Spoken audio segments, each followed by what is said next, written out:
Ini Rasulullah mengatakan orang yang cerdas, artinya Rasulullah itu orang cerdas, benar, adalah mandana nafsu, dia mengorbankan dirinya, mempertaruhkan seluruh apa yang ada padanya. Yaj'alu nafsahu haqiran, dia menghinakan dirinya dengan Allah, menghinakan dirinya dengan Allah.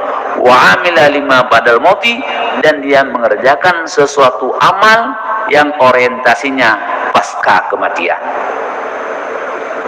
Dia mengerjakan semua amal, dia itu orientasinya kepada pasca kematian. Ini saya salat berjamaah ke Masjid Raya, adakah berbeda setelah saya mati?